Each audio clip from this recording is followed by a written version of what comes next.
네, 안녕하십니까. NH선물 외환 이코노미스트 김승혁입니다. 금번 NH선물 웨비나에 참여해주신 모든 여러분께 진심으로 감사드립니다. 저희 세미나의 주제는 파생 투자 전략을 가져왔습니다. 아무래도 2022년도에는 상당히 큰 변동성 국면을 보여왔습니다. 여러 가지 이벤트가 산재했죠. 2023년 역시 여전히 변동성 국면이 연장될 수 있다라는 일부 투자자분들의 의견이 있어 왔고, 이러한 변동성을 어떻게 이용할 수 있을지를 파생 투자 전략을 통해서 풀이듣고 싶다라는 많은 니즈가 있어 왔습니다. 저희는 이러한 니즈를 해소시켜 드릴 수 있는 전문가 한 분을 초빙하게 되었습니다. NH투자증권의 허율 연구원님이십니다. 네, 안녕하세요. 네, 안녕하세요. 네, 22년도 상당히 변동성이 좀 컸는데 좀 어떻게 좀 보고 계세요? 네, 말씀하신 것처럼 이제 2020년도 변동성이 높았습니다. 이거는 이제 2020년부터 코로나19 사태로 변동성이 높아진 상태에서 계속 유지가 된 건데요. 일단 2020년도는 이제 코로나19가 사태가 발생되면서 금융시장 전반에 변동성이 높아졌고, 또 작년 같은 경우는 이제 공급망 교란 사태가 발생하면서 또 높아진 변동성이 유지가 되었고, 올해 같은 경우도 연초에 이제 러시아 우크라이나 전쟁이 발발하면서, 그리고 예상보다 이제 중국의 락다운이 길어지면서 높은 변동성을 유지하고 있는 상태입니다. 사실 이제 변동성 자체는 2013년부터 2019년을 보면은 상당히 낮은 상태에 있었습니다. 근데 이제 코로나19가 가져온 어떤 그 이후에 계속 높은 상태에 유지되어 있는데, 제가 봤을 때 내년 같은 경우는 지금까지 말씀드린 어떤 블랙스완 같은 사태가 일어나지 않는다면 변동성은 내려갈 걸로 예상을 합니다. 왜냐하면 변동성은 기본적으로 평균으로 이렇게 낮아지는 어떤 그런 획기적인 어떤 성질을 가지고 있기 때문입니다. 변동성은 평균 회귀 성향을 가지고 있다. 그렇기 때문에 내년도는 변동성이 생각보다는 완화될 거다. 이렇게 말씀해 주셨는데, 아무래도 서두에 이런 얘기를 듣다 보니까 그러면 이러한 국면에서 이러한 투자, 그다음 파생 투자 전략이 어떻게 적용될지가 조금 더 궁금해지는 대목입니다. 그러면 제가 이 요번에 리포트 제목을 봤는데, 이제 파생 패시브 투자 전략에 연말 배당량 금융투자의 순매수라는 제목으로 리포트 제목을 가져오셨어요. 이건 좀 어떤 의미이면서 어떤 자료일까요? 네, 먼저 이제 12월에 이제 연말 배당이 있거든요. 이제 연말 배당을 노린 금융투자의 순매수가 12월 동안 쭉 이어질 거다. 뭐 이런 부분을 말씀드릴 예정이고요. 그리고 이제 이번 주 목요일 12월 8일 같은 경우는 12월 선물 옵션 동시 만기일입니다. 그래서 만기 관련해서도 말씀드리고, 그리고 또 12월에 KRX 정기 변경도 있어서 이 부분도 또 말씀드릴 예정이고, 마지막으로 2023년도에 저희가 파생으로 어떤 전략을 취할 수 있는지도 마지막 말씀드릴 예정입니다. 네, 우선 어떤 내용을 말씀해 주실지를 들었는데 좀 기대가 되고 있습니다. 왜냐하면 이러한 내용은 사실 딱히 들을 기회가 많지 않은 그런 내용인 것 같거든요. 그러면 진행해 주시죠. 아, 네. 그러면은 지금부터 준비된 자료 이렇게 보여드리면서 말씀드리도록 하겠습니다. 네, 서두에 이제 김승혁 이코노미스트께서 말씀 주신 것처럼 연말 배당의 금융투자의 순매수 이 부분 말씀드리겠습니다. 그래서 먼저 11월 한 달 동안 외국인 투자자가 어떤 식으로 현물과 선물을 매수했는지 말씀드리면, 먼저 코스피200 현물 같은 경우 11월 한 달 동안 누적으로 약 3.8조 원을 순매수했습니다. 그리고 동시에 동일 기간 동안에 코스피200 정규 선물도 약 17,000 계약 정도를 순매수했습니다. 그러니까 외국인 투자자가 선물을 매수하면 보통 베이시스가, 선물과 현물의 가격 차이인 베이시스가 강세를 보이게 됩니다. 그래서 지금 보여드리는 왼쪽 차트에서 보시는 것처럼 이론 베이시스 위에 시장 베이시스가 형성되는 걸 볼 수 있습니다. 이렇게 시장 베이시스가 강세를 보인다는 것은 선물이 비싸고 현물이 싸다는 거기 때문에, 금융투자는 현물을 사고 선물을 매도하는 베이시스 연계 매수 차익 거래를 진행을 합니다.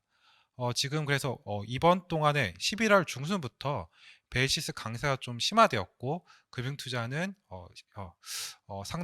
상당한 규모의 이제 베이시스 매수 차익 거래를 진행했습니다.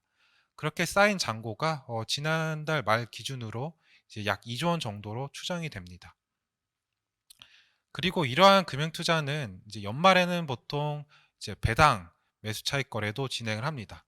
그러니까 연말에 이제 배당을 주니까 배당을 확보하기 위해 현물을 매수하고 그리고 선물을 매도하는 배당 매수 차익 거래를 진행을 하고, 과거에 이런 배당 매수 차익 거래를 얼마나 했는지를 좀 보면은 이제 2017년에 4조 원 정도 많이 순매수를 했었고, 18년에 1.8조 원, 그리고 19년부터 21년은 약 3.1조 원씩 했습니다.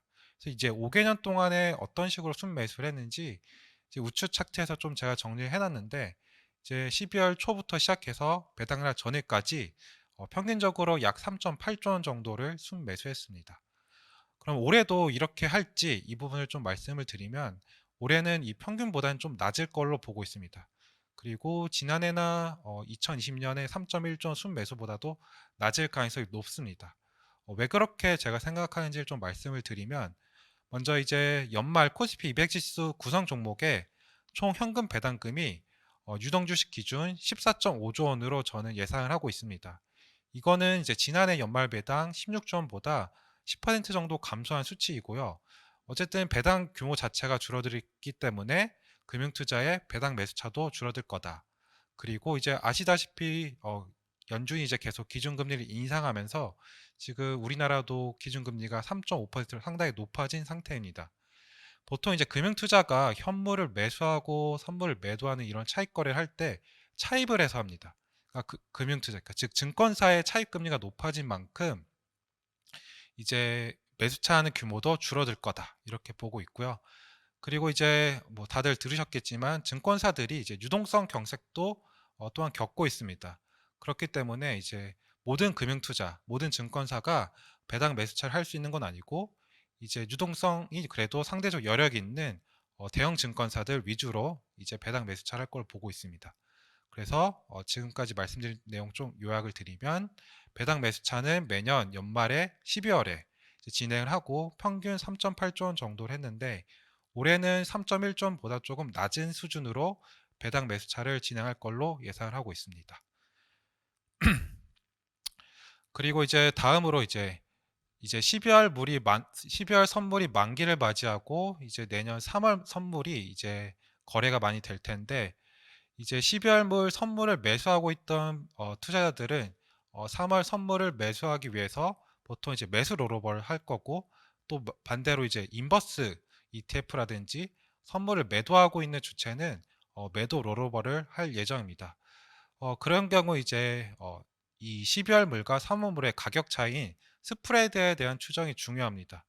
이 스프레드를 추정하기 위해서는 이제 배당 규모와 그리고 금리 이런 것들을 좀 잘 알고, 이를 토대로 이론가를 산출해야 되는데, 제가 방금 말씀드린 것처럼 저 같은 경우는 올해 말에 연말 배당이 13.5조 원 정도로 보고 있기 때문에, 이를 기준으로 이제 스프레드를 산출해 보면은 12월, 3월 이론 스프레드는 마이너스 1.3포인트로 추정이 됩니다. 그리고 이제 한국 거래소에서도 지난해 배당을 가지고서 이러한 스프레드를 산출하는데, 거래소에서 제시하는 숫자는 마이너스 1.64포인트입니다. 그리고 현재 시장에서 거래되는 스프레드는 마이너스 1.4포인트로 제가 추정한 숫자보다는 조금 저평가되어 있는 상태입니다. 그리고 이제 이런 시장 스프레드가 계속 저평가를 유지한다면 금융투자는 이번 만기에, 그러니까 12월 8일 만기에 매수 차익 거래 포지션을 일부 청산할 가능성이 높습니다. 그래서 이 경우에는 만기에 금융투자발 현물 매도 영향에 유의할 필요가 있습니다. 그리고 이제 시장 스프레드가 상승해서 고평가되는 경우도 있는데, 현재 지금 시장 스프레드는 아까 말씀드린 1.4포인트에서 제가 이제 말씀드린 추정된 이론 스프레드 1.3 수준으로 올라가고 있습니다.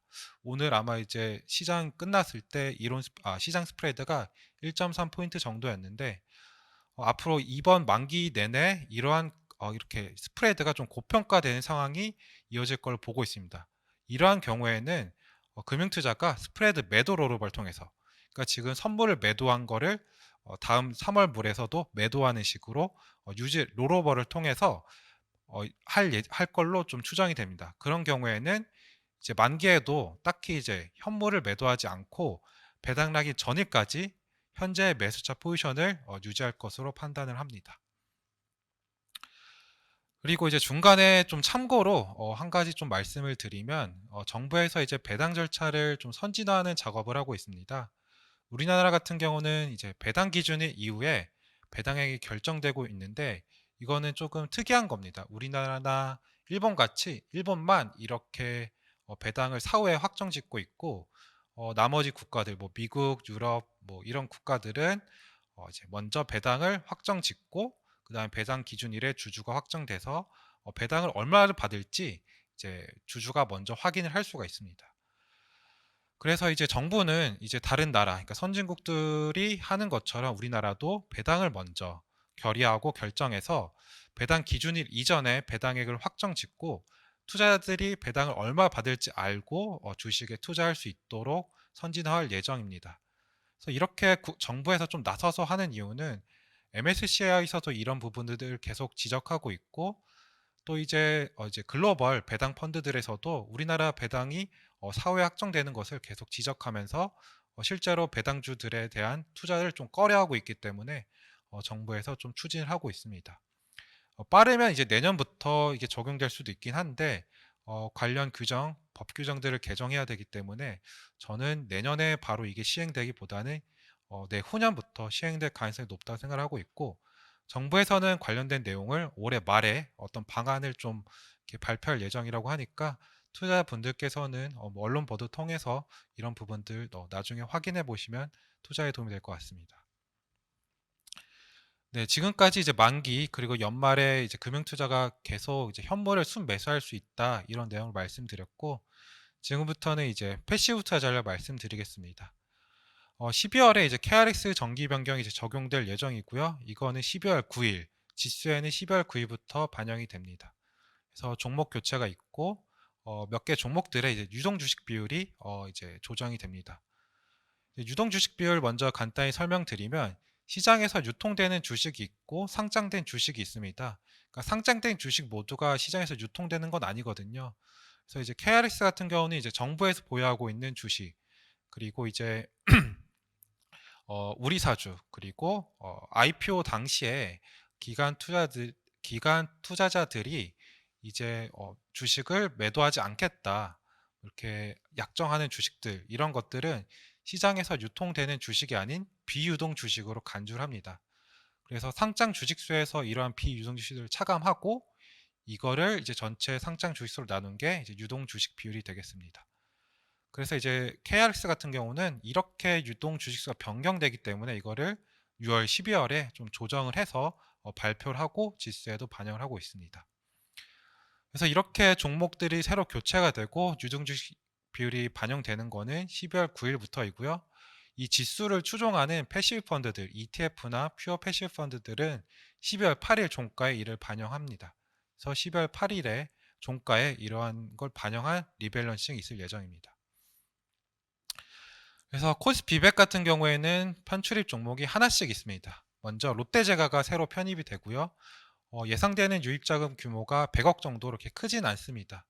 근데 이제 롯데제과 같은 경우 20일 평균 거래 대금이 또 이제 또 150억 정도로 15억 정도 이렇게 작습니다. 그러다 보니까 이제 12월 8일 종가에 100억이 들어왔을 때 이제 롯데제과가 조금 위로 상방으로 튈 가능성이 높다 이렇게 볼 수 있고 이제 반대로 이제 편출되는 삼양홀딩스 같은 경우에도 100억 정도 자금이 유출될 예정인데 이 종목도 이제 거래 대금이 이렇게 많지는 않습니다. 하루에 8억 정도 거래되는 종목이다 보니까 종가에 하방으로 이제 내려갈 충격을 받을 가능성이 상당히 높습니다.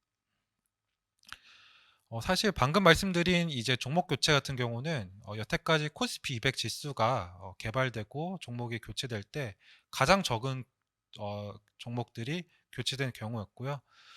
유동 주식 비율 조정은 이번에 그래도 꽤 많습니다. 지금 보여드리는 표에 있는 종목들이 유동 주식 비율이 이제 조정되는 종목들이고 이 중에서도 이제 그러니까 종가에 좀 영향이 있을 만한 종목들을 몇 가지만 말씀드리면 먼저 이제 LG 에너지 솔루션 같은 경우는 제가 계속 말씀을 드렸는데 이제 이번에 기간 투자자 6개월 보호 예수가 종료가 되는 걸 이제 반영을 했고 그래서 유동 주식 비율이 15%로 기존의 10%에서 15%로 상향 조정되면서 이게 이제 반영이 될 텐데 이렇게 됐을 때 이제 예상된 유입 자금 규모가 2,600억 원으로 상당히 큽니다.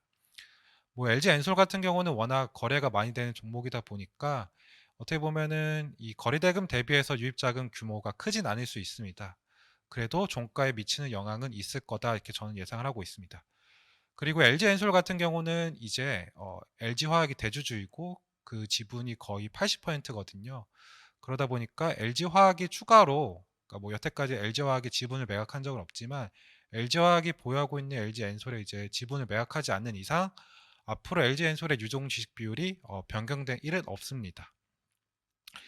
그리고 이제 KT나 신한지주 같은 경우 보면은 거래대금 대비해서 예상 유입 자금 규모가 1배를 상회합니다. 그러다 보니까 당일에 인덱스 효과가 기대되고 있고, 미래에셋증권이나 롯데정밀화학 같은 경우는 이제 유동주식 비율이 하향 조정됩니다. 그리고 그 중에서도 이제 자금이 유출되면서 미치는 영향이 좀 클 걸로 예상되는 종목이고, 12월 8일에 미래에셋증권, 롯데정밀화학 등은 종가 하방 충격에 이제 유의할 필요가 있다. 나머지 종목들 같은 경우는 이제 보여드리는 이제 표에서 한번 하나씩 살펴보시면 될 것 같습니다. 다음으로 이제 코스닥 150 지수에 어떤 종목들이 편입되고 제외되는지 말씀을 드리겠습니다. 먼저 이제 신라젠 같은 경우는 이제 거래가 중지되어 있다가 이번에 거래가 재개됐는데, 사실 이제 기관 투자자들 같은 경우에도 신라젠이 코스닥 150에 다시 편입될 거라고 예상하지 못했습니다. 근데 어쨌든 이제 편입이 됐고, 그리고 이제 편입된 종목들은 뭐 WCP, 뭐 성일하이텍 이런 종목들이 있고, 이 중에서도 이제 편입이 되면서 어떤 종가에 좀 상향, 그러니까 이제 인덱스 효과 기대되는 종목들만 몇 가지 말씀드리면 성일하이텍, 신라젠, ISC 그리고 HPSP 이 종목들이 되겠고요. 성일하이텍 같은 경우는 한 300억 정도 예상되는 자금이 들어올 거고, 일평균 거래대금이 50억밖에 안 되기 때문에 종가에 상방으로 튈 가능성이 매우 높습니다. 신라젠도 그럴 거고, 이제 ISC나 HPSP도 이제 종가에 상방으로 튈 가능성이 높은 종목들입니다. 다음으로 이제 제외되는 종목들입니다. 이제 인트론 바이오나 뭐 코나아이 이런 종목들이 제외가 되면서 예상되는 유출 자금 규모 대비해서 일평균 거래대금이 작다 보니까 12월 8일 종가에 매도 압력이 상대적으로 크게 작용할 전망입니다. 인트론 바이오 이제 80억 정도 예상 유출될 예정이고요. 일평균 거래대금이 8억밖에 안 되기 때문에 충격이 클 겁니다. 그리고 코나이 같은 경우도 56억 정도, 어떻게 보면 이제 절대적인 숫자는 작을 수 있는데 거래대금이 또 13억밖에 안 돼서 이제 종가에 충격이 있을 수 있다. 이런 부분들 이제 12월 8일에 한번 좀 유의하셔야 될 것 같습니다.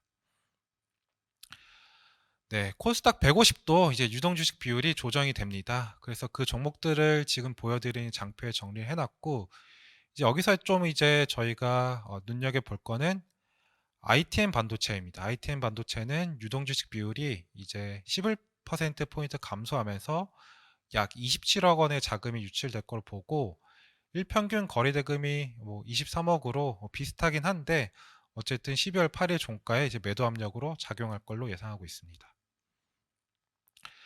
네, 지금까지 이제 패시브 전략, 이제 12월 KRX 정기 변경 관련해서 말씀드렸고요. 지금부터는 이제 23년 연간 전망 관련해서 말씀을 드리면서 조금 내년에 어떤 식으로 저희가 준비를 해야 되는지 말씀드리겠습니다. 먼저 이제 2020년도 보면은 거의 모든 자산이 하락을 했습니다. 21년부터 지속된 이제 공급망 교란 사태가 22년 1분기에 러시아 우크라이나 전쟁으로 또 증폭이 됐고, 그러면서 원자재 가격에 급등락을 유발했습니다.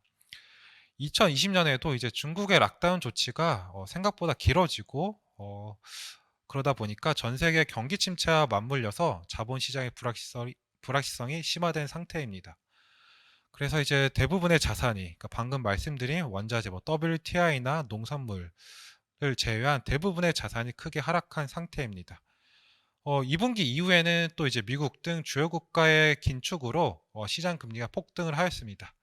미국 연준의 급격한 금리 인상에도 미국의 인플레이션이 이제 진정이 되지 않자 글로벌 경기 침체 우려가 굉장히 확산된 상태입니다.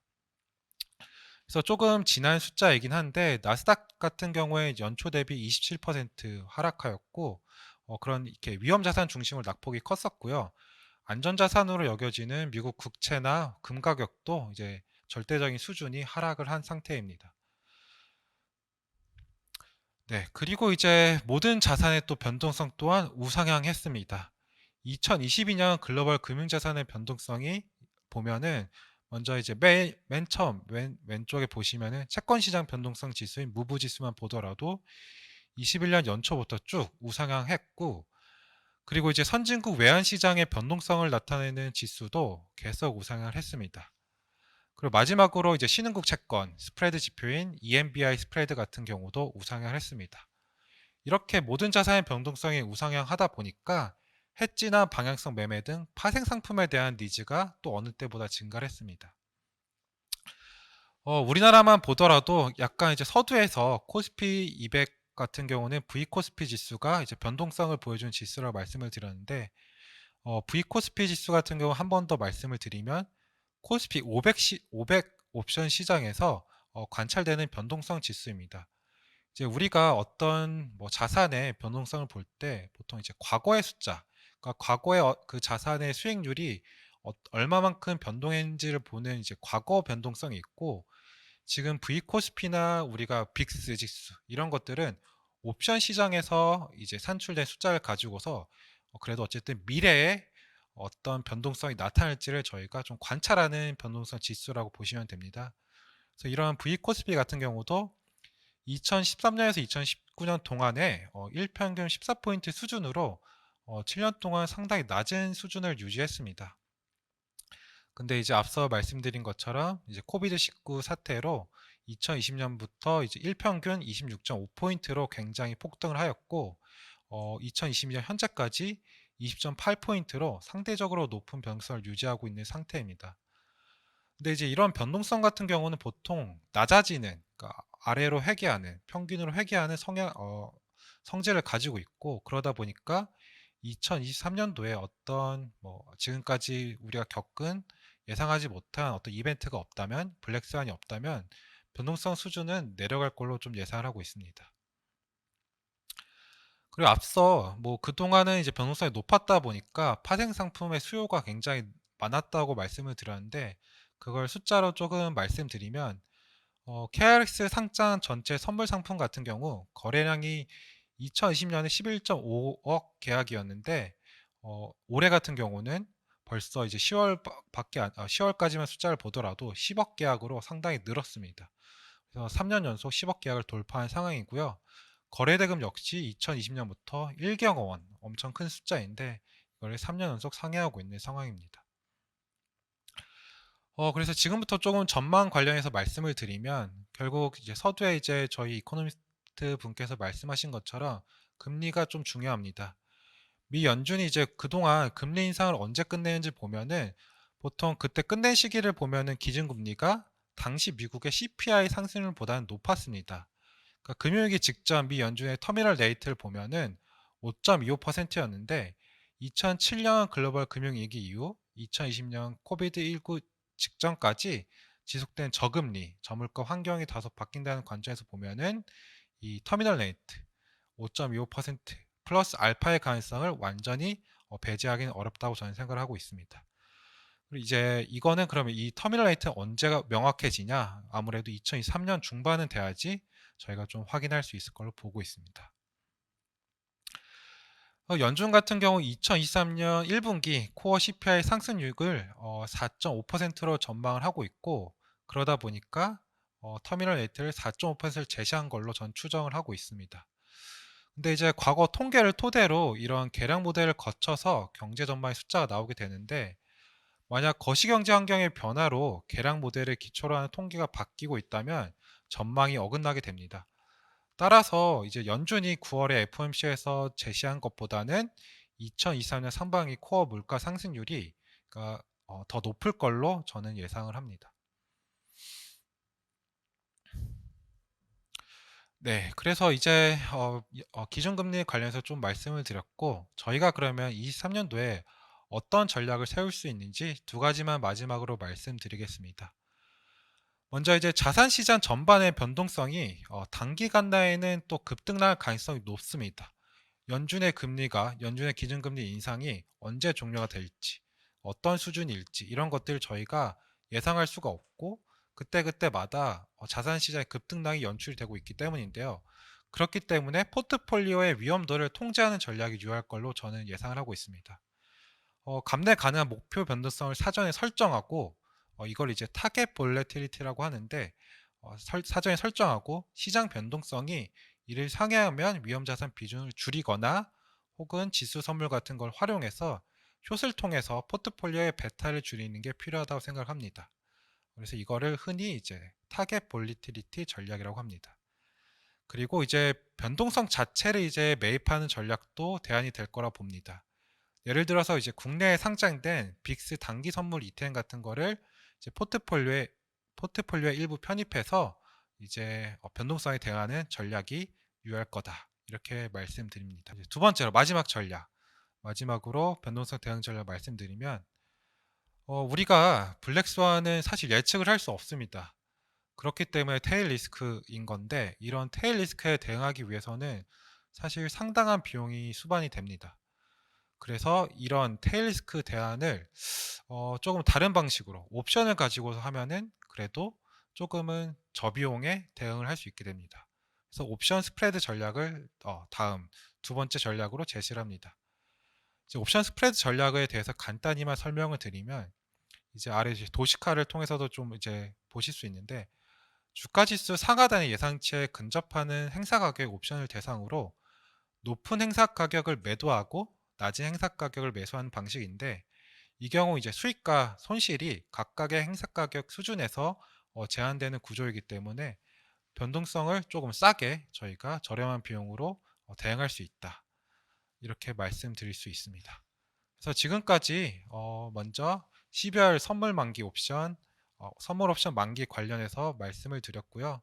그리고 이제 연말에는 금융투자가 배당 매수 차익 거래하기 때문에 12월부터 이어진 이런 금융투자의 현물 순매수가 배당날 전일까지 지금 날짜로 환산하면 12월 28일까지 쭉 이어질 가능성이 높다 이렇게 말씀을 드렸고 그리고 이제 선물 스프레드를 봤을 때 제가 산출한 이론가가 마이너스 1.3포인트인데 현재 시장에서 지난주에 1.4포인트였다가 1.35포인트까지 올라오고 있습니다. 그러니까 스프레드가 고평가되고 있기 때문에 이 경우에는 제가 아까 금융투자가 매수차 포지션을 청산하지 않고 쭉 가져갔다고 말씀을 드렸는데 즉 12월 8일 만기에 금융투자가 지금까지 쌓은 현물 매수차 포지션을 그러니까 매수차 포지션을 청산하기보다는 유지할 가능성이 높다. 결국 만기에도 조금 충격이 없을 가능성이 높다. 근데 이거는 이제 계속 스프레드 숫자를 확인을 해야 됩니다. 스프레드가 마이너스 1.3포인트보다 높은 상태 혹은 유사한 상태로 간다면은 만기에 금투가 현물을 매도하지 않을 거다. 근데 만약에 마이너스 1.4포인트 밑으로 내려가면 그러니까 이제 스프레드가 저평가가 만약에 나타난다면은 이제 만기에 금투가 현물을 매도하고 다시 나중에 이제 현물을 매수하는 그런 케이스로 갈 가능성이 높기 때문에 만기에는 스프레드가 만약 저평가 난다면은 그 마이너스 1.4포인트가 낮아진다면 만기 날 현물 매도 충격을 좀 유의할 필요가 있다. 이렇게 좀 정리해 드릴 수 있을 것 같고 마지막으로 이제 KRX 정기 변경도 코스피 200 편출 종목 수는 적지만 LG엔솔 같은 경우 이제 절대적으로 매수되는 수치가 크기 때문에 이 부분 그리고 코스닥 150 같은 경우는 거래대금 대비해서 매도되는 자금들이 큰 종목들은 좀 유의할 필요가 있다. 이렇게 말씀드릴 수 있겠습니다. 그리고 마지막으로 이제 내년 같은 경우에는 변동성이 뭐 하향 안정화될 가능성이 높지만 뭐 항상 그렇지만 저희가 예상하지 못하는 이벤트들이 나타납니다. 뭐 코로나19도 그랬고 지난해 있었던 공급망 교란도 그렇고 올해 이제 연초에 나타난 러시아 우크라이나 전쟁도 예상하지 못한 이벤트들이었습니다. 이런 이벤트들에 대응하는 건 상당히 많은 비용을 수반하는데 방금 제가 말씀드린 두 가지 전략 같은 경우는 그래서 상대적으로 저희가 큰 비용을 들이지 않고 대응할 수 있다는 점에서 두 가지 전략. 네, 먼저 이제 위험도를 통제하는 전략으로 이제 타겟 볼리티 변동성을 저희가 사전에 설정하고 이를 상회하면 위험자산 비중 줄이거나 지수 선물 숏 치거나 아니면은 변동사 자체를 매입하거나 이 경우 우리나라에 상장된 빅스 ETN 뭐 이런 거를 활용할 수 있습니다. 그리고 이제 두 번째로 테일 리스크 대응하는 거 비용이 비싸지만 옵션 스프레드 같은 경우는 그래도 저희가 옵션 같은 경우 상당히 거래가 많이 되고 있기 때문에 큰 거래 비용 들이지 않고 전략을 취할 수 있습니다. 그래서 옵션 스프레드 전략을 대응할 수 있다. 이 정도 말씀드렸습니다. 네, 긴 시간 동안 청취해 주셔서 감사합니다. 네, 우선 관련된 내용을 제가 쫙쭉 들어봤는데 아무래도 크게 세 가지 정도로 이제 정리를 할 수 있을 것 같아요. 변동성 국면 예상은 된다. 하지만 내년도 큰 변동성의 폭 자체는 점차 낮아질 수 있을 거다. 이런 말씀을 첫 번째로 주셨고요. 두 번째로는 12월 8일 배당락 기준으로 그 전과 후에 지금 예상하고 있는 스프레드 수준보다 더 낮아질 거냐, 더 높아질 거냐 이거에 따라서 이제 금투협 입장에서 이거를 매수를 지속할 거냐, 매도할 거냐에 대한 기준이 또 하나 생길 수 있다. 이렇게 말씀해 주셨고 마지막으로는 변동성에 대한 대응 전략으로 크게 이제 두 가지 말씀을 해 주셨습니다. 변동성을 적극적으로 이용하느냐, 아니면 변동성을 적극적으로 회피하느냐. 이거를 이제 볼레틸리티 타겟팅이냐 아니면 우리나라에 상장된 이제 빅스에 대한 ETN을 매수하느냐 이게 첫 번째 전략이셨고요. 마지막 전략은 이제 테일 스프레드, 테일 리스크에 대한 대응을 위한 이제 전략을 하나 제시해 주셨습니다. 아무래도 내용을 쭉 듣다 보니까 과연 우리가 내년도 2023년도에 이제 말씀하신 대로 금리의 수준에 따라서 금리가 내려올 것이냐, 연준이 피벗을 할 것이냐, 하지 않을 것이냐에 따라서 수많은 변동성이 생길 수 있고, 연구님 말씀대로 블랙스완은 저희가 사실 예상할 수 없는 리스크입니다. 이러한 상황 속에서 언제든 발생 가능한 변동성을 대비하려는 그러한 자세는 필요하다라는 것을 이번 세미나를 통해서 좀 배울 수 있었으면서 이런 변동성 대응에는 충분한 전략들이 유효하다라는 점을 좀 다시 한번 깨닫게 되는 그런 세미나였던 것 같습니다. 아무래도 저는 큰 의미가 있었던 좀 내용 같고요. 여러분들께서 내년도 투자에 이번 세미나가 큰 도움이 되셨으면 좋겠습니다. 네, 지금까지 고생해주신 NH투자증권의 허율 연구원님이셨습니다. 네, 수고 많으셨습니다. 예, 감사합니다. 네.